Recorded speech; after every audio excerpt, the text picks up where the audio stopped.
ఆయన చెప్తున్నాడు ద్రోహం అంటే నేతాజీ సుభాష్ చంద్రబోస్ ద్రోహ, సర్దార్ పటేల్ ద్రోహ, ఎలా పారదోలడం అని అడుగుతున్నాడు. ఈయన చెప్తున్నాడు చంపివేద్దాం, కిల్ దెమ్, ముస్లింలు చంపేయాలి అని చెప్పడం అనేది కనిపిస్తుంది మనకి. ఇవాళ వందే మాత్రం వందే మాత్రం వందే మాత్రం ఎవరైతే చెప్తున్నారో ఆర్ఎస్ఎస్ వాళ్ళు ఎప్పుడైనా వందే మాత్రం గీతాన్ని వాళ్ళు ఆలపించారా? వందే మాత్రానికి సంబంధించిన స్వతంత్రోద్యమంలో ఉన్నారా? హేమంత్ బిశ్వ శర్మ తుపాకీ పెట్టి ముస్లింలు కాలుస్తుంటాడు.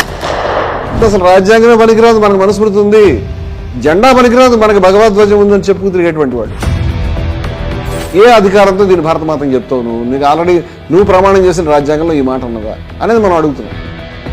ముస్లింలకి మైనారిటీలకు ఎటువంటి హక్కులు ఉండవు, వాళ్ళు 3వ తరగతి పౌరులుగా ట్రీట్ చేస్తాం, మేము వాళ్ళని తొక్కేస్తాము.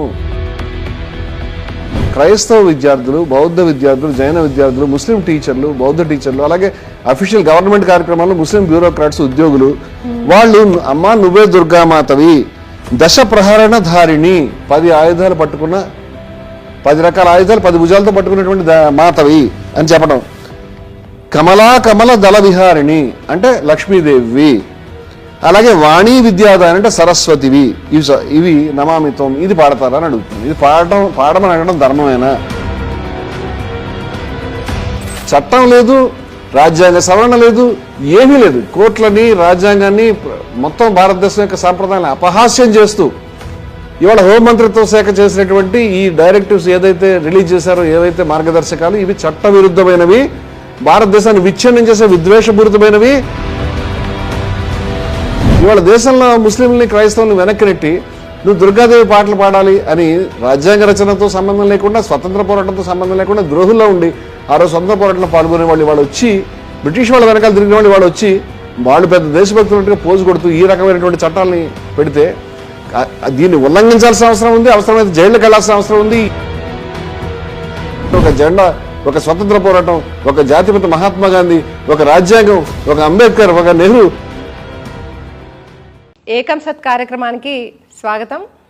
ఇటీవల కేంద్ర ప్రభుత్వం వందే మాతరం గురించి మార్గనిర్దేశకాలు జారీ చేసిన నేపథ్యంలో వందే మాతరం గురించి, దాని ప్రాధాన్యతని, అలాగే చరిత్రను వివరించడానికి మనతో పాటు జై భారత్ మరియు Hindus for plurality and equality జాతీయ ప్రధాన కార్యదర్శి కదిగ్నాసి విజయవిహారం రమణమూర్తి గారు సిద్ధంగా ఉన్నారు.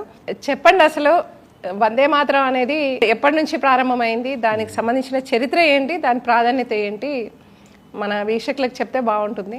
వందే మాతరం గీతానికి ఖచ్చితంగా చాలా ప్రాధాన్యత ఉన్నటువంటి గీతం. మన భారతదేశ స్వాతంత్ర ఉద్యమంలో చాలా ముఖ్యమైనటువంటి ప్రాముఖ్యత ఉన్న గీతం అది 150 సంవత్సరాలు పూర్తయినాయి. 1875లో మొట్టమొదటిసారి బంకించంద్ర చటర్జీ అని కూడా అంటున్నారు. బంకించంద్ర చటర్జీ గారు రాసినటువంటి గీతం అది. ఆ గీతం అనేటువంటిది అది వెంటనే అది పాపులర్ రావడం అనేది జరిగింది. ఒక 6-7 సంవత్సరాల తర్వాత 1882లో ఆనందమఠం అని తను రాసినటువంటి నవల్లో బహుశా యాప్ట్గా ఉంటుందని ఆ గీతాన్ని ఆయన పెట్టుకోవడం అనేది జరిగింది. అట్లా ఆనందమఠంలోకి ఇది వచ్చి చేరింది. తర్వాత స్వాతంత్రోద్యమంలో ఇమ్మీడియట్గా అది, అంటే బెంగాల్లో అప్పుడు బాగా మంచి హీట్ ఉండేది. నిజంగా బంకించంద్ర చటర్జీ గారు భారత మాతని ఉద్దేశించి అది రాశారా, బెంగాలీ మాతను ఉద్దేశించి రాశారా అనేది, ఒక హిందూ దేవతగా ఆయన ఎందుకు అట్లా పిక్చరైజ్ చేయడానికి ప్రయత్నించారనేది నిజంగా దాని మీద చాలా ప్రతివాదాలు ఉన్నాయి. మనకి దాని గురించి ఇదమిద్దంగా చెప్పలేము. ఏమైనప్పటికీ కాంగ్రెస్ యొక్క సభల్లో సైతం, కాంగ్రెస్ యొక్క జాతీయ సభల్లో సైతం ఒకసారి బహుశా 19వ శతాబ్దంలోని 1896లో ఎప్పుడో అనుకుంటాను, డైరెక్ట్గా రవీంద్రనాథ్ ఠాగూర్ ఆయన దాన్ని స్వరపరిచి దాన్ని ఆలపించడం జరిగింది.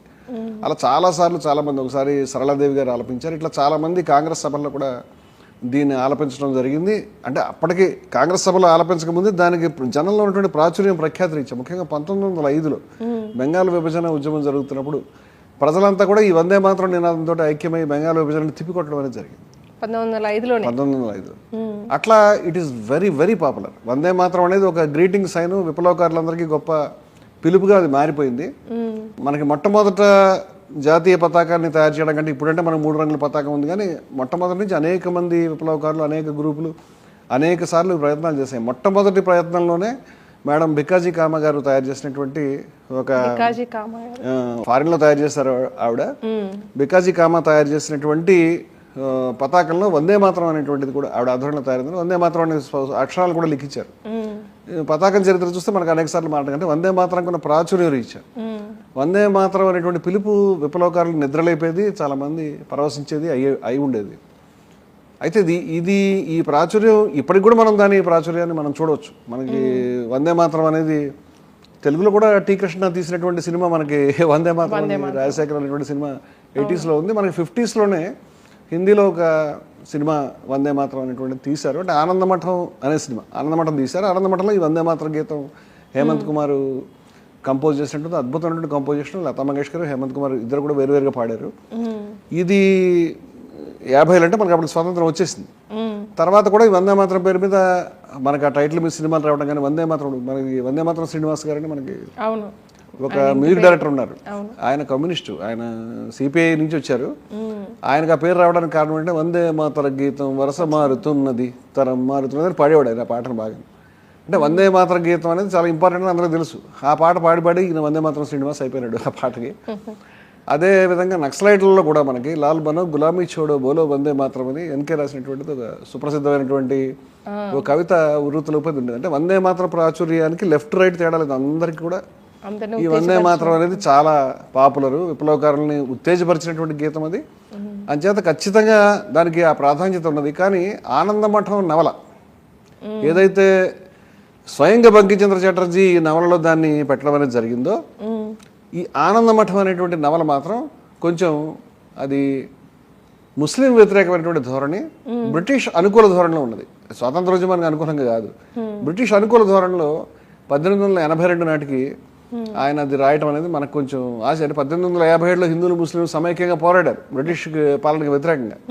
ఆ తర్వాత 75లోను అలాగే 82లో వచ్చినటువంటి ఆనందమఠంలో ఈ ముస్లిం వ్యతిరేక ధోరణి రావడం కొంచెం ఆశ్చర్యపరిచేటువంటి విషయం మనకు. అది ఆ రకంగా గీతం అయితే చాలా ప్రాచుర్యమైనటువంటి గీతం దాని చరిత్రకు సంబంధించినంత వరకు.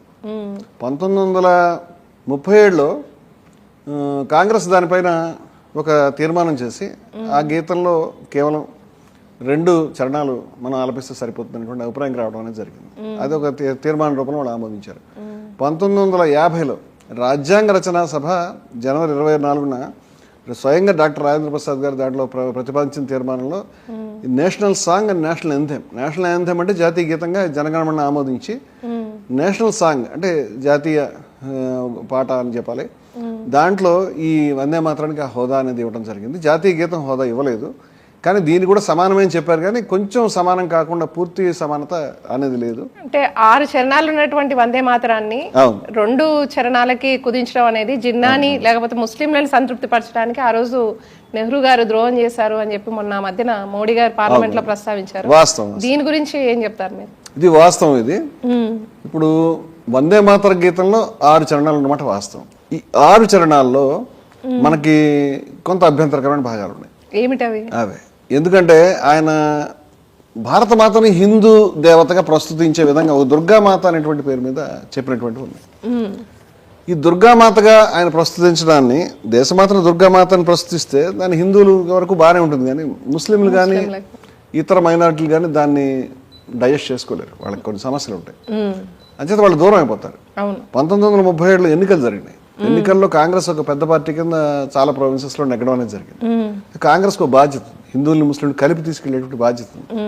ఈ బాధ్యత ఉన్నప్పుడు ముస్లింలు హర్ట్ చేసే విధంగా దుర్గాదేవిని మీరు కూడా పూజ చేయండి అంటే అప్పటికే విభజనవాదం వస్తుందేమో భయం ఉన్నప్పుడు అట్లాంటి పిచ్చి పని ఎవరు చేయరు. ఇప్పుడు కూడా రెండో సమంజసం కూడా కాదు. సమంజసమైన పని అవతరాల మీద మనం అడిగిన వేరే విషయం, కానీ అది అన్యాయము, అసమంజసము. ముస్లిం మోటివ్స్ ఉన్నటువంటి దాన్ని హిందువులు పాడమని చెప్పడం, హిందువుల మోటివ్స్ ఉన్న దాన్ని ముస్లిమ్స్ పాడమని చెప్పడం, ఒత్తిడి చేయడం అనేది కరెక్ట్ కాదు. కాబట్టి ఏం చేద్దాం ఈ సమస్యకి పరిష్కారం అనేటువంటి దాని మీద కూర్చొని కాంగ్రెస్ పార్టీలో ఉద్దండలైనటువంటి నాయకులు 1937లో సమావేశమైనప్పుడు కాంగ్రెస్ వర్కింగ్ కమిటీ, గాంధీ గారు కాంగ్రెస్ వర్కింగ్ కమిటీలో లేడు, కాంగ్రెస్లో కూడా లేడు ఆ టైంకి, ఆయన ప్రత్యేక ఆహ్వానితుడిగా పిలిచారు. పిలిస్తే వాళ్ళంతా ఏకగ్రీవంగా తీసుకున్నటువంటి నిర్ణయం ఏమిటంటే దీంట్లో 2 చరణాలను మాత్రం, ఇప్పుడు ఏదైతే మనకి శుభ్రజ్యోత్స్న పులకిత యామిని అనేటువంటిది మనం పాడుతూ ఉంటాం, 2 చరణాలు ఏవైతే ఉన్నాయో పుల్ల కుసుమిత ధ్రుమదల శోభిని అనేటువంటిది, అది దేశం యొక్క మన పర్వతాలని, మన నదుల్ని, మన గాలిని, మన వాతావరణాన్ని, మన భారతదేశాన్ని అక్కడ ఉండి ప్రస్తుతించేటువంటి దాంతో ఎవరికి తగదలేదు, అందరూ కూడా దాన్ని మెచ్చుకుంటారు. కానీ ఆమె దుర్గాదేవి నువ్వు అని చెప్తే అది అభ్యంతరకరంగా ఉంటుంది. సో ఇది అభ్యంతరకరమైన నిర్ణయానికి వాళ్ళు రావడానికి ముందు ఒక కమిటీని ఫామ్ చేశారు. ఈ కమిటీలో ఎవరెవరు ఉన్నారంటే మనకి నెహ్రూ గారు, నేతాజీ సుభాష్ చంద్రబోస్, మౌలానా అబుల్ కలాం ఆజాద్, ఆచార్య నరేంద్ర దేవ, ఈ నలుగురితో పాటు ఈయనని కన్సల్ట్ చేయండి, రవీంద్రనాథ్ ఠాగూర్ గారిని కూడా మీరు అడగండి అభిప్రాయం అని చెప్పారు. ఏ సంవత్సరంలో ఇది జరిగింది 1937లో. ఏదైతే రవీంద్రనాథ్ ఠాగూర్ అయితే దీనికి స్వరపరిచి పాడినాడు, ఏ రవీంద్రనాథ్ ఠాగూర్ వందే మాతరం గురించి పాజిటివ్ ఉన్నాడు, ఆయన ఈ కమిటీకి అభిప్రాయం అడిగితే నేతాజీ సుభాష్ చంద్రబోస్ గారు ఉత్తర రూపంలో అడిగారు. ఆయన కూడా ప్రత్యుత్తరంలో సమాధానం చెప్పి ఇది జాతీయ గీతంగా పనికిరాదు, ఇది కేవలం హిందువులు ఎవరైనా పాడుకుంటే పాడుకోవచ్చేమో, హిందూ మాతగా దుర్గామాతగా తలుచుకుంటే భారత మాతని వాళ్ళకి అది అలవాటు కాబట్టి సహజంగా జరుగుతుంది.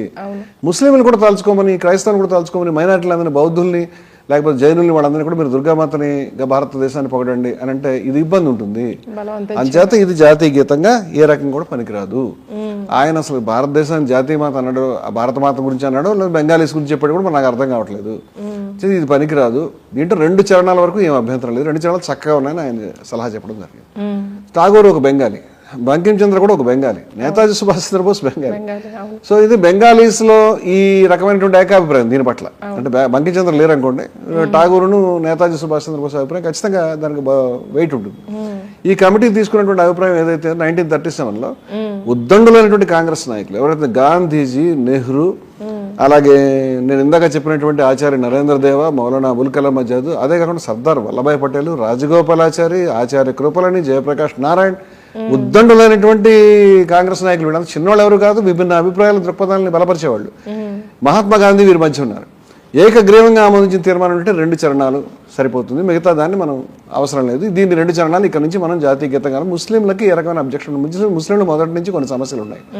ముస్లింలు ఏంటంటే మేము దేశాన్ని ఒక మాతగా, ఒక ప్రతిమగా, మనకు తెలుసు కదా, ముస్లిమ్స్ వాళ్ళకి విగ్రహారాధన పనికిరాదు, బొమ్మలు పనికిరావు. చాలా మంది కొంచెం ఛాందసులు అయితే ఇంకా అసలు బొమ్మ వేయకూడదని పట్టుదలగా ఉంటారు. మహమ్మద్ ప్రవక్త యొక్క బొమ్మ కానీ విగ్రహాన్ని కానీ వాళ్ళు అంగీకరించరు.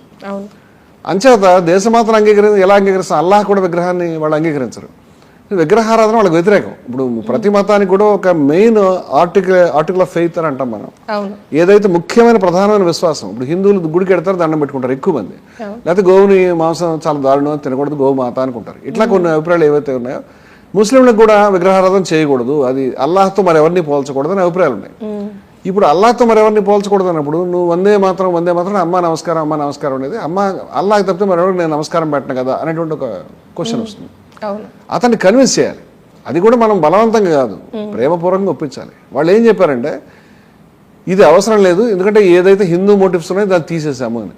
ఇప్పటికి కూడా దానిపైన వాద ప్రతివాదాలు జరిగితే ముస్లిమ్స్కి మనం కానీ వేరే వాళ్ళు కానీ చాలా మంది చెప్పేది ఏమిటంటే, అంటే ముస్లిమ్స్ని బలవంతం చేసి ఖచ్చితంగా పాటించాలనే అభిప్రాయం లేదు కాబట్టి దీన్ని జాతీయ గీతం కాబట్టి జాతీయ పాటగా పెట్టారు, నేషనల్ సాంగ్ అని రాజ్యాంగ రచనా సభలో. అదేవిధంగా దీన్ని కనుక పాడకపోతే శిక్షలు ఉంటాయనే అభిప్రాయంతో కూడా ఎవరు ఇప్పుడు దాకా చెప్పలేదు. ఎందుకంటే ఏదైనా సరే ఏకాభిప్రాయ సాధన ద్వారా సాధించుకోవాలి తప్పితే నెత్తి మీద కత్తిపెట్టి చేయకూడదు అనేది ఉద్దేశం.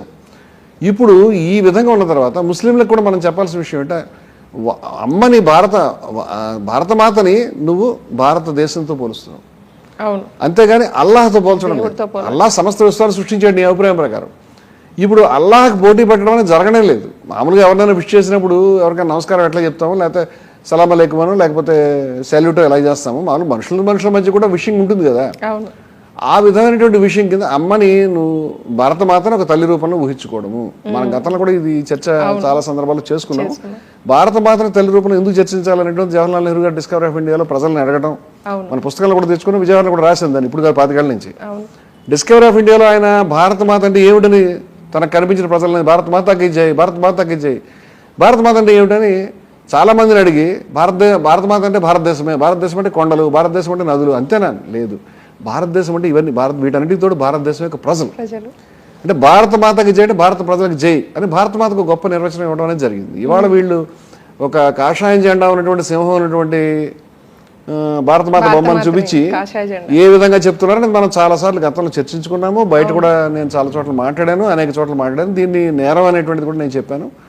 ఇది ప్రధానమంత్రి గారు కూడా ఆయన తన పుస్తకంలో జ్యోతిపుంజ్ అనేటువంటి దాంట్లో భారతమాత బొమ్మ చూపించాడు. చాలా అభ్యంతరకరం, ఇది ఇలాంటి మాటలు చేయకూడదు, ఇలాంటి పనులు అనేది మనం చెప్తా ఉన్నాం. ఈ భారత మాత ఏదైతే ఉన్నదో ఈవిడ ఆర్ఎస్ఎస్ మాత అవుతుంది, భారతమాత కాదు. అంచేత ఈ సింహం బొమ్మ మీద ఉండి ఇక్కడ కాషాయ జెండా పట్టుకున్నటువంటి భారత మాతను ఎవరూ ఆమోదించం. ఇది మొదటి నుంచి హిందూ మతోన్మాద శిబిరం యొక్క లైన్ వేరేగా ఉంటుంది. అవును, ఇది వేరు, వందే మాతర గీతం చర్చ వేరు. ఇప్పుడు వందే మాతరాన్ని దీన్ని కలిపి మాట్లాడే ప్రయత్నం జరుగుతుంది. ఏదైతే కాంగ్రెస్ వర్కింగ్ కమిటీ ఆ రోజు 1937లో మహానుభావులైనటువంటి వ్యక్తుల యొక్క ఏకాభిప్రాయ సాధనతోటి ఒక కమిటీ తీర్మానంతో టాగోర్ యొక్క అడ్వైజ్తో తీసుకున్నారు. ఈ తీర్మానం అక్కడికి అన్ని సద్దుమణిగినట్టే లెక్క. 1937 తర్వాత 50 దాకా మనకి ఎంతకాలం గ్యాప్ ఉందండి చూస్తే కనుక, స్వతంత్రం 10 ఏళ్ల తర్వాత వచ్చింది, ఇంకో 13 ఏళ్ల తర్వాత. 50లో రాజేంద్ర ప్రసాద్ గారు రాజ్యాంగ రచన సభలో ప్రవేశపెడుతున్నప్పుడు కూడా నో డిస్ప్యూట్ ఎట్ ఆల్, కేవలం ఈ 2 చరణాలు మాత్రమే జాతీయ గేయంగా ఉంటుంది, జాతీయ పాటగా ఉంటుందని వాళ్ళు చెప్పడం, గేయంగా ఉంటుంది. 1950లో కూడా అందరికీ ఏకాభిప్రాయం ఉంది. అప్పుడు కూడా ఎవరు విభేదించలేదు ఈ తీర్మానానికి. ఎవరైనా కొంతమంది ఇప్పుడు ఆర్ఎస్ఎస్ వాళ్ళు రాజ్యాంగమే పనికిరాదని రాసుకున్నారు, అంబేద్కర్ పనికిరాడు, నువ్వు లిల్లీ పుట్టువి మనువు చాలా ఎక్కువ, నీ ముందు మనుస్మృతి ఉంది మనకని రాసుకున్నారు. లేకపోతే భారతదేశానికి అసలు ఈ రాజ్యాంగం పనికిరాదు, ఈ జెండా పనికిరాదు, 3 రంగుల జెండా అనేది 3 అనేది అశుభం, దాన్ని అది డ్రిఫ్టింగ్ అవే అని ఆయన గోల్వాల్కర్ గారు రాశాడు. ఇది అక్కడ కొట్టుకుపోవడం అంటే బ్లడ్ బాయిల్ అవుతుంది వాళ్ళు రాసిన మాటలు చదివితే. వాళ్ళు ఎప్పుడు జాతితో కలిసి లేరు. మోదీ గారు 150 సంవత్సరాలు పూర్తయినాయి. 150 సంవత్సరాలు అంటే 1875 నుంచి 2025 నవంబర్లో కూర్చుని ఏమని ప్రకటన చేశాడా అంటే, నెహ్రూ గారు ద్రోహం చేశాడు, ఏది ముస్లింలని ప్లీజ్ చేసుకోవడానికి, అపీజ్ చేయడానికి, ముస్లింలని జిన్నా గారిని వాళ్ళని మభ్యపెట్టడానికి, వాళ్ళని బుజ్జగించడానికి 4 చరణాలు కత్తిరించాడు, నెహ్రూ ద్రోహం చెప్తున్నాడు. ఇది పచ్చి అబద్ధం. ప్రజల యొక్క వివేకం పట్ల అంటే ఎవరికి తెలియదు, చరిత్ర చదువుకోలేదు. 1937లో అది నెహ్రూ ఒక్కడి నిర్ణయం కాదు, ఆ నిర్ణయంలో మహానుభావులు అంతా ఉన్నారు. అది ద్రోహం అని ఆయన చెప్తున్నాడు. ద్రోహం అంటే నేతాజీ సుభాష్ చంద్రబోస్ ద్రోహ, సర్దార్ పటేల్ ద్రోహ, రాజగోపాలాచారి గారి ద్రోహ, జయప్రకాష్ నారాయణ గారి ద్రోహ, ఆచార్య కృపలాని ద్రోహ, మహాత్మా గాంధీ ద్రోహ. మీకు సిగ్గన లేదు ఇలాంటి అబద్ధాలు చెప్పడానికి అనేది. పార్లమెంట్ ముందు ఒక ప్రధాని నిలబడి ఇలాంటి అబద్ధాలు చెప్పడం అక్కడ చూడలేదు మనం. అతి దారుణమైన అబద్ధాలు నెహ్రూ మీద చెప్పే ప్రయత్నం చేస్తే ఇదేదో రాజకీయ వివాదం, అక్కడతో దాన్ని వదిలిపెడతారని మనం అనుకున్నాం.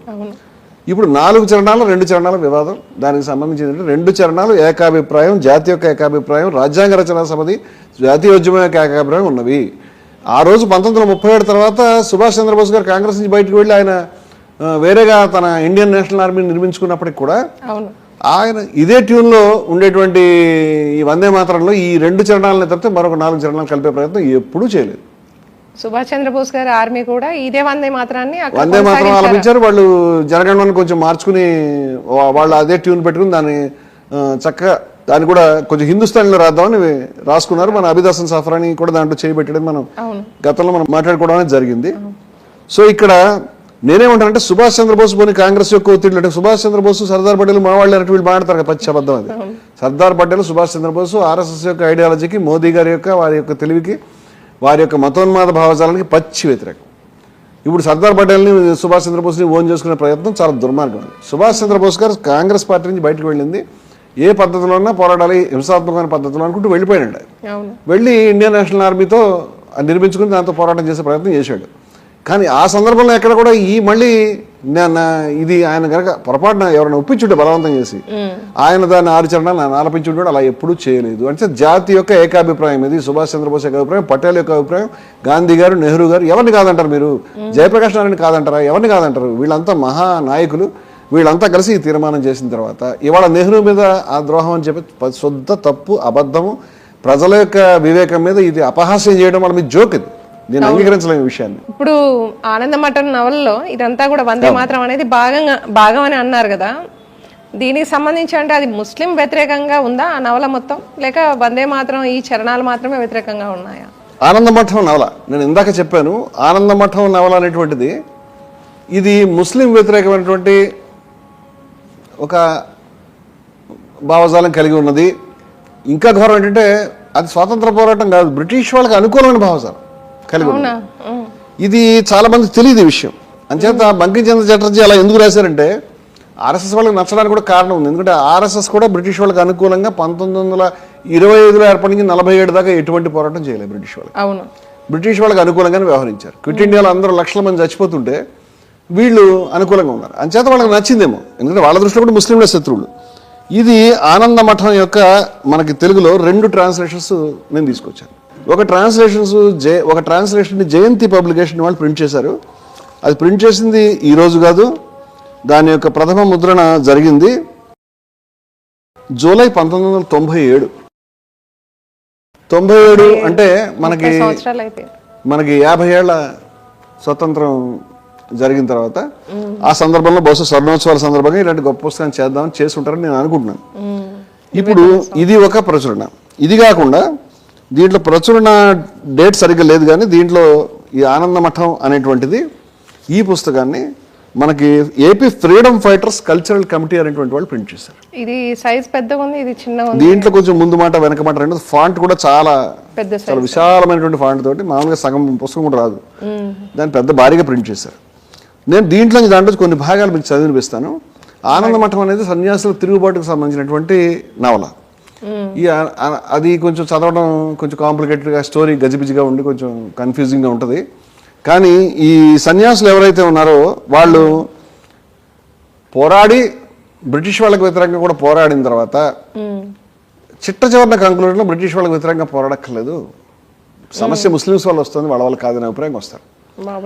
ఇది మధ్యలో ఉన్న సంభాషణలు మీకు చదివినిపిస్తాను చూడండి. ఇది మహేంద్ర సింహుడు అనేటువంటి వ్యక్తితోటి ఈ మరొక భవానందుడు అనేటువంటి వ్యక్తి జరిపినటువంటి, భవానందుడు ఒక సన్యాసి చేసిన సంభాషణ ఏమిటంటే, భవానందుడు చెప్తున్నాడు, మహమ్మదీయ పాలనలో ధర్మం జరుగుతుందా? మహమ్మదీయులను పారదోలితేనే ఎప్పటికైనా మనకు ధర్మం నిలుస్తుంది అంటున్నాడు. ముస్లింలు గెంటేస్తే తరిమేస్తే మనకు ధర్మం నిలబడుతుంది. సమస్య అది కాదు. మహేంద్ర సింహుడు ఎలా పారదోలడం అని అడుగుతున్నాడు. ఈయన చెప్తున్నాడు చంపివేద్దాం, కిల్ దెమ్, ముస్లింలు చంపేయాలి అని చెప్పడం అనేది కనిపిస్తుంది మనకి. ఇక్కడ కూడా అంటే ట్రాన్స్లేషన్ విద్వేషపూరితంగా ఉన్నటువంటి ఆ నవలని అది దాన్ని నిషేధించాలి అని ట్రాన్స్లేషన్. ఇంకొక ట్రాన్స్లేషన్ చూద్దాం. ఇదే డైలాగ్ నేను దీన్ని చెప్తున్నాను. ఈ డైలాగ్ ని ఇంకొంచెం వివరంగా ఉంది. అంటే ఈ ట్రాన్స్లేషన్స్ లో మనకి ఒరిజినల్ చూస్తే కానీ మనకు అర్థం కాదు. బెంగాల్ నుంచి ఇంగ్లీష్ నుంచి ఇక్కడ తెలుగుకి వచ్చినవి ఇవి. నిషాలో మునిగి తేలుతున్న ఈ గడ్డంగాళ్ళను, గడ్డంగాళ్ళు అంటే ముస్లిమ్స్ అని, ఇక్కడేమో మహమ్మదీలను డైరెక్ట్ రాశాడు, అక్కడ గడ్డంగాళ్ళని ట్రాన్స్లేట్ చేశారు. వెళ్ళగొట్టకపోతే, వీళ్ళని తరిమి కొట్టకపోతే హిందువులు ఇక్కడ ఉండగలరా? హిందువులు మిగులుతారా? మీరే చెప్పండి. ఎలా వెళ్ళగొడతారు? ఇందాక క్వశ్చన్. చితగ్గొట్టి వెళ్ళగొడతాం, కొట్టి వాళ్ళని వెళ్ళగొట్టడం సాధ్యమేనా అంటే మళ్ళీ వందే మాత్రం మధ్యలో వందే మాత్రం పాడుకుంటూ ఉంటారు వీళ్ళు. ఇది దాంట్లో ఈ కరవాలంతో ఏ విధంగా అనేది అది కూడా వస్తుంది. దాన్ని ముస్లిం వ్యతిరేక గీతం కింద ఉపయోగించే ప్రయత్నం సాక్షాత్తు బంకించంద్ర చటర్జీ గారే చేసినట్టుగా మనకు కనిపిస్తుంది. దురదృష్టకరం, దౌర్భాగ్యం. ఎవరు ఆనందమఠం నవలు చదవరు. అలాగే ఇలాంటి ముస్లిం వ్యతిరేక నవలలోంచి మన జాతీయ నాయకులు ఆ రోజుల్లో ఈ వందే మాత్రం గీతాన్ని ఎందుకు ఎంచుకున్నారు అంటే, మొదటిది ఏంటంటే వందే మాత్ర గీతం దీని నుంచి ఎంచుకోలేదు. వందే మాత్ర గీతం 7 ఏళ్ళు ముందరే రాశారు, అది పాపులర్ అప్పటికే. తర్వాత ఈ పుస్తకంలో పెట్టాడు. నేను ఇది బంకించంద్ర చటర్జీ గారి యొక్క ఒపీనియన్స్, ఐడియాలజీ గురించి చెప్తున్నాను. ఇందాక నేను ఇది ముస్లిం వ్యతిరేక టోన్లో ఉంది అంటే ఎలాగా.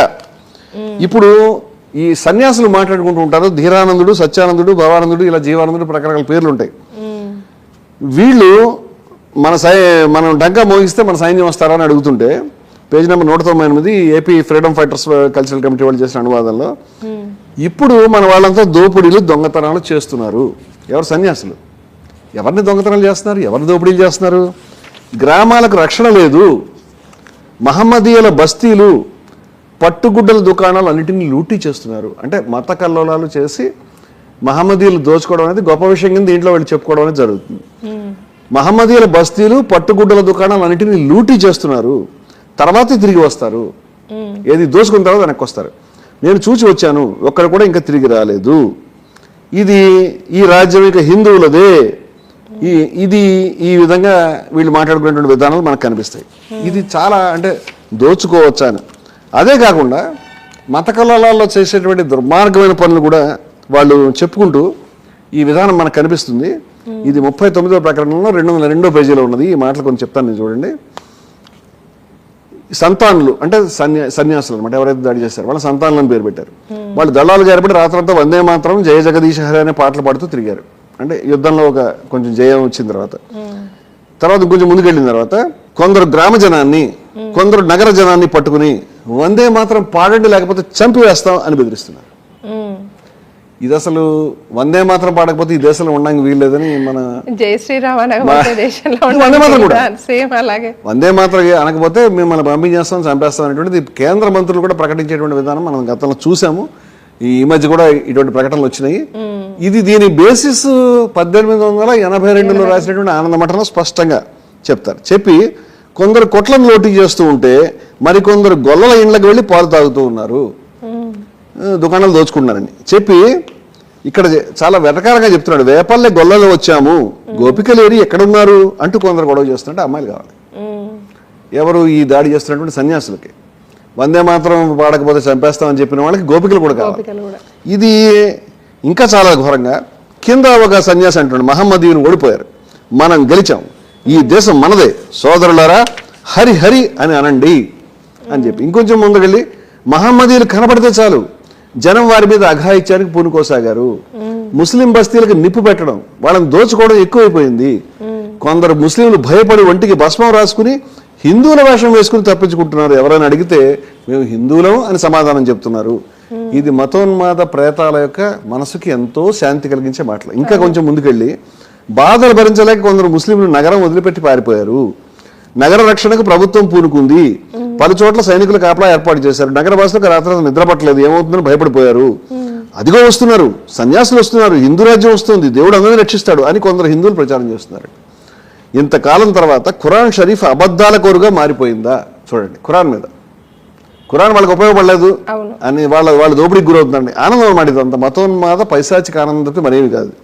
ఇంతకాలం తర్వాత ఖురాన్ షరీఫ్ అబద్ధాల కోరుగా మారిపోయింది. 5 పూటలు నమాజ్ చేసి మనం సాధించింది ఏమిటి? హిందువులే జయించారు కదా అంటూ మహమ్మదీయులు గొడవ చేస్తున్నారు అని ఈ రకంగా ఉండేటువంటి వర్ణనలు మనకు చూస్తే కనుక ఇప్పుడు హిందువులైనా ముస్లింలైనా ముస్లింలు హిందువుల మీద దాడి చేసి వాళ్ళ పట్ల అత్యాచారాలు చేసినా, దోచుకున్నా, చంపేసినా తప్పే.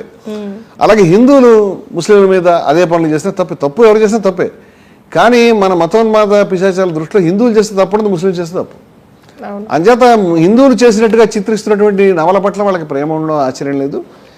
అందుకని దీని గురించి వాళ్ళు ఇంకో ఉత్తర బెంగాల్ ముస్లింల చేతులు, ఈ ప్రకటన 42 ఇలా ప్రారంభించారు 214 పేజీలో. ఉత్తర బెంగాల్ ముస్లింల చేతులు జారిపోయింది, కానీ ముస్లింలు అంగీకరించలేదు. దోపిడీ దొంగల పని అది, అధికారం మా చేతుల్లోనే ఉందని అన్నారు. అంటే దోపిడీ దొంగల పని అంటే ఈ సన్యాసులు ఎవరన్నా వాళ్ళు దోపిడీ దొంగలను ముస్లింస్ యాక్సెప్ట్ చేయట్లేదు. ఇదంతా చెప్పుకుంటూ వస్తున్నాడు. అంటే ముస్లింలను ఓడించడం, ముస్లింలని చేయడం అనేది. ఇన్నింటి మేము మినహాయించుకుంటే లాస్ట్లో చాలా ఘోరమైనటువంటి ప్రకటన. ఇది చిట్ట చివరన ఉంటుంది. రైట్, ఇక్కడ అంటే కొంత మిస్టిక్ గా ఉండేటువంటి వ్యవహారం ఉంటుంది. మహాపురుషుడు అంటాడు, మహాపురుషుడు ఎవరో మనకు తెలియదు. ఆ తర్వాత ఆయన పలానాయాన్ని ఇంటిస్తాడు. ఇట్లా వాళ్ళిద్దరు మాట్లాడుకుంటూ ఉంటారు. ఇక్కడ చెప్తున్నాడు మహాత్ముడు అనేటువంటి వ్యక్తి ఏమని చెప్తున్నాడంటే, సత్యానంద నీవేమి చింత చెందకు, నీ బుద్ధి విభ్రమం చేత దస్యు వృత్తి వల్ల ధనార్జన చేసి రణంలో విజయం సాధించావు. పాపానికి ఎప్పుడు పుణ్యఫలితం రాదు. అందుచేత నీ మనుష్యులు ఎన్నటికీ దేశాన్ని ఉద్ధరించలేరు. ఇప్పుడు జరిగిన పని బాగానే ఉంది. ఆంగ్లేయుల రాజ్యం వస్తే తప్ప సనాతన ధర్మం ఇక్కడ పునఃస్థాపితం కాదు. అంటే ముస్లిం నవాబులు బహుశా పరిపాలిస్తూ ఉండొచ్చు, వాళ్ళ రాజ్యం పోయి ఇంగ్లీష్ వాళ్ళు పరిపాలించాలి. 33 కోట్ల దేవతలను పూజిస్తూ ఉండడమే సంతాన ధర్మం కాదు. అంటే అది ఇంపార్టెంట్ కాదని. హిందూ ధర్మం అనేది లుప్తం అయిపోయింది, అంటే లేకుండా పోయింది. ప్రాకృత హిందూ ధర్మం జ్ఞానాత్మకమైనది, కార్యాత్మకమైనది కాదు. అంతర్విషయకమైన జ్ఞానం సనాతన ధర్మానికి ప్రధానమైనది. ముందు బాహిర్విషయంలో జ్ఞానం కలిగితే తప్ప అంతర్విషయాల జ్ఞానం సిద్ధించదు. అంటే ఏమిటి? ఆంగ్లేయులకి బయట సబ్జెక్ట్స్ మీద అంటే లౌకిక విషయాల మీద జ్ఞానం ఉంది, హిందువులకి ఆంతరిక విషయాల మీద జ్ఞానం ఉంది.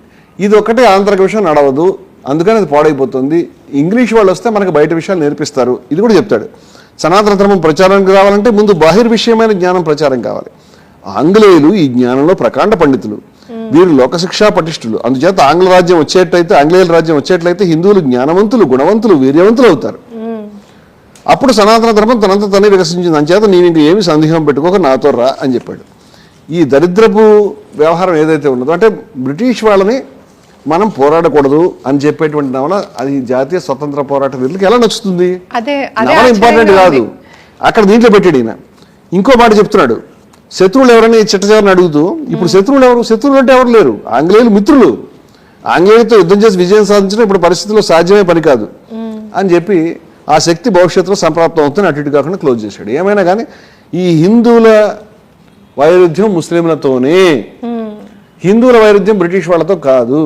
బ్రిటిష్ వాళ్ళకి హిందువులతో మైత్రి అవసరం అని చెప్పేటువంటి దరిద్రపు మతోన్మాద టోన్ ఏదైతే ఉన్నదో దాన్ని ఓపెన్గా బాహాటంగా బంకిం చంద్ర చటర్జీ గారు ఎందుకో మరి 1842లో 1852 ఇద్దరం కలిసి పోరాడడం అనే విషయాన్ని కూడా మనం మర్చిపోయి మరొకసారి దీనికి సంబంధించి మరొక ట్రాన్స్లేషన్ కూడా నేను ఇందాక జయంతి చదివినిపించాను, ఈ ట్రాన్స్లేషన్ కూడా చదివినిపిస్తాను. ఇదే పేరా లాస్ట్లో ఏం చెప్పాడు అనేది, ముస్లింల రాజ్యం అంతరించింది కానీ హిందూ రాజ్యం స్థాపన జరగలేదు అని కలకత్తాలో ఇంగ్లీష్ వాళ్ళ ప్రాబల్యం ఉంది.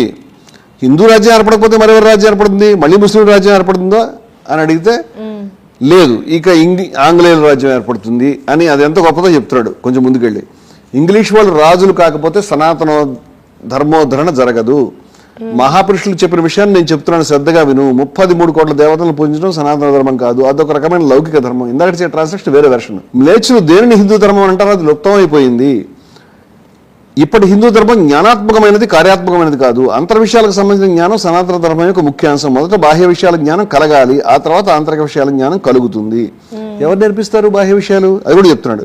కనుక ఇతర దేశాల నుంచి బాహ్య విషయాల జ్ఞానాన్ని భారతానికి తీసుకురావాల్సింది ఇంగ్లీషు భాష శిక్షణ ద్వారా, సంస్కృతం కాదు. సంస్కృతంలో రాశాడు వందే మాత్రాన్ని, ఇప్పుడు ఇంగ్లీష్ భాష కావాలి. ఇంగ్లీష్ భాష శిక్షణ ద్వారా ఆ జ్ఞానం కలుగుతుంది. ఆ జ్ఞానం వల్ల హిందువులు జ్ఞానవంతులు, గుణవంతులు, బలవంతులు అవుతారు. ఆ విధంగా కానంత వరకు ఆంగ్లేయుల రాజ్యం కొనసాగుతుంది. వారి రాజ్యంలో ప్రజలు సుఖంగా ఉంటారు, అడ్డంకులు లేకుండా ధర్మాచరణ జరుగుతుంది. ఇంగ్లీష్ వాళ్ళతో యుద్ధం చేయకుండా ఆయుధాలు విడిచిపెట్టి నువ్వు నా వెనకాల రాని ఒక మహాత్ముడు సత్యానందుడు అనేటువంటి వ్యక్తికి బోధిస్తున్నాడు అన్నమాట ఇదంతా. ఆంగ్లేయులు రాజదండం పట్టుకుంటే సంతాన సంగ్రామం జరిగిందని కూడా చెప్తున్నాడు. అంటే ఆంగ్లేయుల రాజ్యం ఏర్పడడం గురించి మనం పోరాడని చెప్తే మహమ్మదీయుల వ్యతిరేక నువ్వు అనుకుంటున్నావు బ్రిటిష్ వాళ్ళు కానే కాదు అని వాళ్ళ మనసులో ఉన్నటువంటి విషయాన్ని, శత్రువులా మనకి ఇప్పుడు శత్రువులు లేరు, ఆంగ్లేయులు మనకు మిత్రులు, ఆంగ్లేయులతో యుద్ధం చేసి విజయం సాధించే శక్తి ఎవరికి లేదు అని ఇందాక ట్రాన్స్లేషన్ నేను వేరే వెర్షన్ 2 వెర్షన్స్ చదివినిపించాను. 1857లో తిరుగుబాటు అయినప్పుడు ప్రథమ స్వాతంత్ర పోరాటం జరిగిన తర్వాత అంటే 30 ఏళ్ళు కూడా తిరగకుండానే ఇది ఆనందమఠంలో ఇంత విషపూరితంగా అక్కడ రాయటం అనేది జరిగింది. రాస్తే రాసుకుంటాడు, ఒక మతం మీద రాసినగా మనం పట్టించుకోవాల్సిన అవసరం లేదు. ఇప్పుడు ఈ టోన్ లో ఉన్నది కాబట్టి ఈయన పద్ధతిలో అంతా కూడా ఈ దుర్గామాత అనేటువంటిది హిందూ దేవతగా చూడడం అనేది ఆయన దృష్టిలో ముస్లింలు కూడా తరిమివేయాల్సిన వ్యక్తులు అనేటువంటిది ఆయన దృక్పథంలో ఉందని మనకు అర్థమవుతుంది. ఇది ప్రాబ్లం బంకిం చంద్ర చటర్జీతో ఉంది. ఆయన దృక్పథాన్ని మనం అంగీకరించలేము. కానీ ఇవాళ వందే మాత్రం ఎవరైతే చెప్తున్నారో ఆర్ఎస్ఎస్ వాళ్ళు ఎప్పుడైనా వందే మాత్రం గీతాన్ని వాళ్ళు ఆలపించారా? వందే మాత్రానికి సంబంధించిన స్వతంత్రోద్యమంలో ఉన్నారా? స్వతంత్రోద్యమ పోరాట వీరుల్ని ఉత్తేజపరిచింది వందే మాత్రం. క్విట్ ఇండియా ఉద్యమాన్ని ఆర్ఎస్ఎస్ వాళ్ళను హిందూ మహాసభ వాళ్ళు బహిష్కరించారు, దాన్ని వ్యతిరేకించారు. క్విట్ ఇండియాని ఎట్లా అణిచేయాలో శ్యామాప్రసాద్ ముఖర్జీ బ్రిటిష్ వాళ్ళకి సలహాలు చెప్తూ ఉత్తరాలు రాశాడు. శ్యామాప్రసాద్ ముఖర్జీ గారు హిందూ మహాసభ ముస్లింలు కలిసి బెంగాల్ ప్రభుత్వాన్ని క్విట్ ఇండియా ఉద్యమ సమయంలో నడిపించిన లక్షల మంది ప్రజలు అరెస్ట్ అవుతుంటే, ముఖ్యంగా కలకత్తాలో ఆవిడ మాతంగిని హజ్రా జెండా పట్టుకుని బ్రిటిష్ వాళ్ళ తోటాలకు ఎదురెళ్ళి ఆయన తుపాకీ గుళ్ళు చచ్చిపోతూ చిట్ట చివరి మాటగా వందే మాత్రం అని చెప్పింది. ఈ వందే మాత్రం అనే మాటలు స్వతంత్ర పోరాట వీరుల నినాదం తప్పితే ఆర్ఎస్ఎస్ వాళ్ళ నినాదం కానే కాదు. వాళ్ళు బ్రిటిష్ వాళ్ళ తొత్తులుగా తిరిగారు. ఇప్పుడు ప్రజల మధ్య స్ప్లిట్ తీసుకురావడానికి ఈ నినాదాన్ని తీసుకురావడం అనేది జరుగుతుంది. ఇప్పుడు ప్రభుత్వం ఎందుకు ఇట్లా చేసింది అని అనుకుంటున్నాను. ఇప్పుడు ప్రభుత్వం అనేది ఒక దాని యొక్క విద్వేషపూరితమైన భావజాలను మనం చూస్తూ ఉన్నాం. ఇప్పుడు ఆర్ఎస్ఎస్కి సంఘ్ పరివార్కి ఉన్నటువంటి లక్ష్యం ఏమిటో మనం వెనక్కి తిరిగి చూసుకుంటే కనుక, మొన్ననే అస్సాం ముఖ్యమంత్రి ఒక ఆయన ఆర్టిఫిషియల్ ఇంటెలిజెన్స్ ద్వారా ఒక పిక్చర్ క్రియేట్ చేశారు. హేమంత్ బిశ్వ శర్మ తుపాకీ పెట్టి ముస్లింలు కాలుస్తుంటాడు ఓబామాని. ఎవరు? ముఖ్యమంత్రి గారు ఇలా కాలుస్తుంటాడు. అది తయారు చేశారు, దాన్ని వైరల్ చేసుకున్నారు. వాళ్ళ బీజేపీ కమిటీ తరఫున రిలీజ్ చేశారు. వివాదం వచ్చిన తర్వాత దాన్ని వెనక్కి తీసుకున్నారు. స్వతంత్ర భారత్ చరిత్రలో ఒక ముఖ్యమంత్రి ముస్లింలని కాల్చేటువంటి బొమ్మని గొప్పగా చెప్పుకుని ప్రచారం చేసుకోవడం ఫస్ట్ టైం జరుగుతుంది. ముస్లింలు అంటేనే ద్వేషించాలి, ముస్లింలు అంటేనే. అలాగే మీరు చూస్తే కనుక నితీష్ కుమార్ వీళ్ళ మద్దతు ఉన్నటువంటి ముఖ్యమంత్రి, ఆయన ఒక ముస్లిం మహిళ యొక్క ఇలాగ ఆమె ముఖాన్ని కట్టుకున్నటువంటి పరదాన్ని లాగిపడేయడం అనేది జరిగింది. చాలా దుర్మార్గం. అసలు ఒక ముఖ్యమంత్రి ఒక మహిళను ఆ విధంగా చేయడం ఎప్పుడు చూడలేదు. ఇలాంటివన్నీ కూడా వాస్తవంగా ఆయనకు అభ్యంతరం ఉంటే కనుక అమ్మ అది తీసేసేయండి అని చెప్పొచ్చు. రెండవది, ఒక హిందూ మహిళను పట్టుకొచ్చి ఆమె కొంగును ఎవరన్నా కనుక లాగితే దీన్ని ఎవరైనా ఒప్పుకుంటారా అని నేను అడుగుతున్నాను. ఎవరు అంగీకరించరు. అంచేత ఒక మహిళని ఆ విధంగా ఒక ముఖ్యమంత్రి దౌర్జన్యం, మరొక ముఖ్యమంత్రి ముస్లింలు కాల్ చేస్తున్నట్టుగా చెప్పడం, లేకపోతే మంత్రులు ముస్లింలకు వ్యతిరేకంగా నోటుకొచ్చిన ప్రకటనలు చేయడం మనం చూస్తున్నాం. ఈ విద్వేషపరమైన ఐడియాలజీ అంటే మాకు సెక్యులరిజం పనికిరాదు. దత్తాత్రేయ హోసబాలే చెప్పాడు, మాకు సెక్యులరిజం తప్పు, సోషలిజం తప్పు, రాజ్యాంగంలో చేయించారు. అంతకుముందు అసలు రాజ్యాంగమే పనికిరాదు, మనకు మనుస్మృతి ఉంది, జెండా పనికిరాదు, మనకు భగవద్ధ్వజం ఉందని చెప్పుకు తిరిగేటువంటి వాళ్ళు. అదేవిధంగా భారతమాత అనేటువంటి తప్పురనైనా ఈ విధంగా కాషాయ జెండా ఉన్నది మనం చెప్తూ అవసరమైతే కేసులు పెట్టడం మనం చెప్తామంటే ముఖ్య ప్రధానమంత్రి గారి పుస్తకంలోనే దానికి సంబంధించినటువంటి ప్రకటన అనేది భారతమాత బొమ్మ ఉండటం. అదే కాకుండా మొన్న జరిగినటువంటి ఆగస్టు 15 2025లో జరిగినటువంటి ఆగస్టు 15 సందర్భంగా సాక్షాత్తు మన ప్రధానమంత్రి గారు ఎర్రకోట బురుజుల మీద నిలబడి ఆగస్టు 15 స్వాతంత్రం ఎవరు తెచ్చారో వాళ్ళని తెలుసుకోవాలి. స్వాతంత్ర పోరాటాన్ని వ్యతిరేకించి బ్రిటిష్ వాళ్ళ వెనకాల తిరిగిన సంస్థలు కాదు. మరి ఆర్ఎస్ఎస్ని పొగుడుతూ దాని గొప్ప క్యారెక్టర్ ఉంది, గొప్ప ఇది ఉన్నది అని చెప్పడం అనేది. అంతకుముందు ఆయన బయటకు వెళ్ళి ఆ నాగపూర్ వెళ్ళి దండం పెట్టుకుని వటవృక్షం సంఘటన అని చెప్పి దాన్ని అభ్యంతరం పెట్టాం. అది ఆయన విశ్వాసం పోలే అనుకుంటాం. ముఖ్య ప్రధానమంత్రిగా పని చేయకూడదు కానీ చేశాడు, ఆయనకి ఏదో ఉంది. కానీ స్వాతంత్ర దినోత్సవం ఎట్లా తలుచుకుంటావు? స్వాతంత్ర దినోత్సవానికి ఆర్ఎస్ఎస్కి ఉన్న సంబంధం ఏంటి, సంఘ పరివారకు సంబంధం ఏంటి? అది ఎవరు కూడా దాన్ని మరి లెక్కలేనితనం అనేది పెరిగిపోయిన తర్వాత మొన్న జరిగినటువంటి అక్టోబర్ 2 విజయదశమి రోజు 2025 ఆర్ఎస్ఎస్కి 100 సంవత్సరాలు పూర్తయినాయి. అదే రోజు మహాత్మా గాంధీ యొక్క జయంతి కూడా ఉన్నది అనేది పట్టించుకుని ఉండాలి. మహాత్మా గాంధీ హత్యలో ఆరోపణలు వచ్చిన సంస్థ ఆర్ఎస్ఎస్ని పట్టించుకుని ఉండాలి. అవేం పట్టించుకోకుండా ఆ రోజు ఆర్ఎస్ఎస్కి సంబంధించినటువంటి ఒక స్టాంపు, అదే విధంగా ఆ స్టాంప్ గురించి మనం వేరే మాట్లాడుకుందాం. అది అలాగే ఒక కాయిన్ రిలీజ్ చేశారు. ఆ కాయిన్లో ఉన్నటువంటి పిక్చరు భగవద్ ధ్వజం పట్టుకున్నటువంటి ఒక భరతమాత బొమ్మ వేశారు. అది సిల్వర్ కలర్లో ఉంటుంది. అది భగవద్ ధ్వజం అనేటువంటి కలర్లో లేదు, కానీ అందరికీ తెలుసు అది. దానికి ఆర్ఎస్ఎస్ వాళ్ళు శాల్యూట్ చేస్తున్నటువంటి బొమ్మ కూడా పెట్టారు. ఇది భారతమాత అని ఈయన చెప్పాడు. ఏ అధికారంతో దీన్ని భారతమాత అని చెప్తావు నువ్వు? నీకు ఆల్రెడీ నువ్వు ప్రమాణం చేసిన రాజ్యాంగంలో ఈ మాట ఉన్నదా అనేది మనం అడుగుతున్నాం. ఇవన్నిటిని ధిక్కరించి ఈ విధంగా చేయటం అనేది ఈ దేశాన్ని హిందూ రాజ్యం వైపు నడిపించాలి. వాళ్ళ యొక్క నమస్తే సదా వచ్చలైన పాటలో హిందూ రాష్ట్ర అనేటువంటి స్పష్టంగా వాళ్ళు చెప్పుకుంటారు. హిందూ రాష్ట్రం అంటే ఏమిటో గోల్వాల్కర్ చెప్పినాడు, సావర్కర్ చెప్పినాడు. ముస్లింలకి మైనారిటీలకు ఎటువంటి హక్కులు ఉండవు, వాళ్ళు 3వ తరగతి పౌరులుగా ట్రీట్ చేస్తాం, మేము వాళ్ళని తొక్కేస్తాము, వాళ్ళకి ఎటువంటి హక్కులు ఇవ్వాల్సిన అవసరం లేదు, హిందువుల యొక్క భజించుకుంటూ వాళ్ళని పూజ చేసుకుంటూ బ్రతకాలి ఇక్కడ మీరు అనేది. లేకపోతే వాళ్ళని హిట్లర్ మాదిరిగా గ్యాస్ ఛాంబర్స్కి పంపించాలని కూడా గోల్వాల్కర్ రాసి ఉన్నాడు. అది వాళ్ళ కళ. అంచేత రాజ్యాంగం ఇట్లా ఉండగానే 1 by 1 ఈ భారత మాతను ఎస్టాబ్లిష్ చేయాలి. అదేవిధంగా ఇప్పుడు ఈ వందే మాతరం అనేటువంటి దాన్ని పట్టుకొచ్చి వందే మాతరం గీతంలో మీకు నేను చూపిస్తే కనుక ఈ 6 చరణాల గీతాన్ని మనం ఎవరైనా కూడా నెట్లో ఇవాళ 6 చరణాల గీతాన్ని సంస్కృతంలో ఉన్న దాన్ని ఆలపించడం అనేది సామాన్యంగా ఎవరి వల్ల కాదు. ఎందుకంటే నోరు తిరగనటువంటి పదాలన్నీ కూడా దాంట్లో ఉన్నాయి. అయినప్పటికీ కూడా పోనీ గవర్నమెంట్ సర్క్యులేట్ చేస్తుంది, అది అందరూ ఖచ్చితంగా పాడవలసిందే. పాడకపోతే కనుక 3 ఏళ్ల జైలు శిక్ష. గతంలో ఇప్పుడు లేదండి. ఈవెన్ జాతీయ గీతం జనగణమన కూడా పాడకపోతే దానికి ఎన్నో చెప్పారు, కానీ జైలు శిక్ష చెప్పలేదు. గౌరవంగా నుంచి లేచి ఉంచోమన్నారు. కానీ వీళ్ళు ఖచ్చితంగా పాడాల్సిందేని మృదంగా ఉండాలని రకరకాల నిబంధనలు దీంట్లో విధించడమే కాకుండా ఈ వందే మాత్రంలో మనకి మిస్ అయినటువంటి 4 చరణాల్లో ఉన్నటువంటి ఈ పంక్తులు చదివితే ఒక ముస్లిం దీన్ని ఆలపించగలుగుతాడా అనేది మనం చూస్తే కనుక దీంట్లో త్వంహి దుర్గా, అమ్మా నువ్వే దుర్గా మాతవి, స్పష్టంగా ఎటువంటి మొహమాటలు లేకుండా నువ్వు దుర్గా మాత పాడాలి. అంటే ఒక ముస్లిం విద్యార్థులు, క్రైస్తవ విద్యార్థులు, బౌద్ధ విద్యార్థులు, జైన విద్యార్థులు, ముస్లిం టీచర్లు, బౌద్ధ టీచర్లు, అలాగే అఫీషియల్ గవర్నమెంట్ కార్యక్రమాల్లో ముస్లిం బ్యూరోక్రాట్స్, ఉద్యోగులు, వాళ్ళు అమ్మా నువ్వే దుర్గా మాతవి, దశ ప్రహరణ ధారిణి, 10 ఆయుధాలు పట్టుకున్న 10 రకాల ఆయుధాలు 10 భుజాలతో పట్టుకున్నటువంటి మాతవి అని చెప్పడం. కమల దళ విహారిణి అంటే లక్ష్మీదేవి. అలాగే వాణి విద్యాదాని అంటే సరస్వతివి.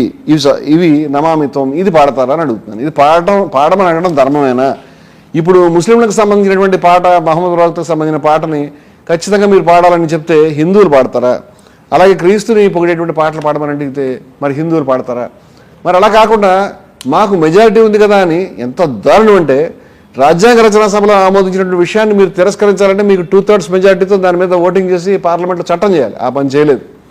పార్లమెంట్లో చర్చలో ఈ రూల్స్ అండ్ రెగ్యులేషన్స్ పాస్ చేస్తున్న విషయం మాట్లాడలేదు. ఇప్పుడు చట్టం లేదు, రాజ్యాంగ సవరణ లేదు, ఏమీ లేదు. కోర్టులని, రాజ్యాంగాన్ని, మొత్తం భారతదేశం యొక్క సాంప్రదాయాన్ని అపహాస్యం చేస్తూ ఇవాళ హోంమంత్రిత్వ శాఖ చేసినటువంటి ఈ డైరెక్టివ్స్ ఏదైతే రిలీజ్ చేశారో, ఏవైతే మార్గదర్శకాలు, ఇవి చట్టవిరుద్ధమైనవి, భారతదేశాన్ని విచ్ఛిన్నం చేసే విద్వేషపూరితమైనవి. దీన్ని ఎవరు కూడా అంగీకరించకూడదు. దీనికి ఒకటే ఏమిటంటే ముస్లింలు ఖచ్చితంగా దీన్ని ప్రొటెస్ట్ చేస్తారని వాళ్ళకి తెలుసు. ముస్లింలు ప్రొటెస్ట్ చేస్తే చూడండి, ముస్లింలు వందే మాత్రం పాడడానికి ఒప్పుకోవట్లేదు. వందే మాత్రం ఏ భాగం అని వీళ్ళు చెప్పరు. ఇంకా మీరు దేశద్రోహులు వాళ్ళని పిక్చరైజ్ చేయడానికి, అవసరమైతే 3 ఏళ్ళు వాళ్ళని జైల్లో పడడానికి దీనికి పథకం సిద్ధం చేస్తున్నారు. నేనేమన్నా అంటే ముస్లింలు ఆ విధంగా వాళ్లే ప్రొటెస్ట్ చేసుకోవాలా, వాళ్లే బాధపడాలా? అంటే హిందువులకు ఏ బాధ్యత లేదా? అంటే వాళ్ళ హిందువులకు సంబంధించిన ప్రాబ్లమ్స్ హిందువులే ఫైట్ చేయాలి, ఇది కరెక్ట్ కాదు కదా. అంచేత దేశం యొక్క భద్రతని, మైనారిటీలు మన దేశంలో 20 కోట్ల మందికి పైగా ఉన్నారండి. ఇంతమంది ప్రజల్ని దేశం నుంచి విద్వేషపూరితంగా నువ్వు భారతీయుడు కాదు, నేను ఏదో రకంగా శిక్షిస్తాను, నేను దేశ వ్యతిరేక చిత్రిస్తాను, ఎంతమంది నెత్తురిచ్చారండి దేశం గురించి, ఎంతమంది యుద్ధాల్లో పాల్గొన్నారండి. ఇవాళ దేశంలో ముస్లింలని క్రైస్తవులను వెనక్కి నెట్టి నువ్వు దుర్గాదేవి పాటలు పాడాలి అని రాజ్యాంగ రచనతో సంబంధం లేకుండా, స్వతంత్ర పోరాటంతో సంబంధం లేకుండా ద్రోహుల్లో ఉండి ఆ రోజు స్వతంత్ర పోరాటంలో పాల్గొనే వాళ్ళు వచ్చి, బ్రిటిష్ వాళ్ళ వెనకాల తిరిగిన వాళ్ళు వచ్చి వాళ్ళు పెద్ద దేశభక్తులుగా పోజు కొడుతూ ఈ రకమైనటువంటి చట్టాలని పెడితే దీన్ని ఉల్లంఘించాల్సిన అవసరం ఉంది, అవసరమైతే జైలుకి వెళ్లాల్సిన అవసరం ఉంది. ఈ యొక్క మార్గదర్శకాలను వెనక్కి తిప్పికొట్టి రాజ్యాంగ రచనలో ఏం జరిగిందో, స్వాతంత్ర పోరాటంలో ఏం జరిగిందో, సుభాష్ చంద్రబోసు, సర్దార్ పటేల్, నెహ్రూ గారు, గాంధీ గారు, రాజాజీ, మహనీయులంతా, రాజగోపాలాచారి, లేకపోతే జయప్రకాష్ నారాయణ, వీళ్ళంతా కూడా ఎటువంటి పంథాలో ఉన్నారు. మనం అటువంటి పంథాలో జెండా ఒక్కటే, 3 వన్నెలది, దేశం ఒక్కటే. అసేతు హిమాచల కవిట్ ఖండములను రవీంద్రుడొక్కడే కవీంద్రుడు, ఊర్జిత జగద్యుద్ధాలలో కొదండోద్యత్ విజయుడు, గాంధీ ఒక్కడే తల్లి మహాభారతని, ఒక జెండా, ఒక స్వతంత్ర పోరాటం, ఒక జాతిపిత మహాత్మా గాంధీ, ఒక రాజ్యాంగం, ఒక అంబేద్కర్, ఒక నెహ్రూ, ఈ విధంగా మనం ఏ విధంగా అయితే ఉన్నామో ఇటువంటి పద్ధతిలో మనం మహనీయుల యొక్క స్ఫూర్తిని తీసుకుని ఈ దుర్మార్గమైనటువంటి ఈ దేశ వ్యతిరేకమైనటువంటి చర్యని ఖచ్చితంగా దీన్ని తిరగొట్టాల్సిన అవసరం ఉందని నేను అభిప్రాయపడుతున్నాను. మన ఉద్యమాలన్నీ కూడా దీనికి సంబంధించి మీరు కూడా మన జయభారత్ జాతీయ కార్యదర్శిగా ఉన్నారు, Hindus for plurality and equality సంస్థకి మీరు కార్యదర్శిగా ఉన్నారు. ఈ చర్చని కేవలం వీక్షకులకి బాగా అర్థం కావాలనే ఉద్దేశంతో మనం దీన్ని చేశాము. మన యొక్క అభిప్రాయం ఇదే అనేటువంటి విషయాన్ని అందరికీ కూడా స్పష్టం చేస్తాను. మంచిది రమణమూర్తి గారు, చాలా వివరంగా దీనికి లోతులోకి వెళ్ళి మీరు వివరించిన విధానం అనేది అద్భుతం. ఇంకా వీక్షకులకి ఎవరికైనా దీని మీద సందేహాలు ఉంటే కింద కామెంట్ చేయండి. నెక్స్ట్ వీడియోలో మళ్ళీ దీనికి సంబంధించిన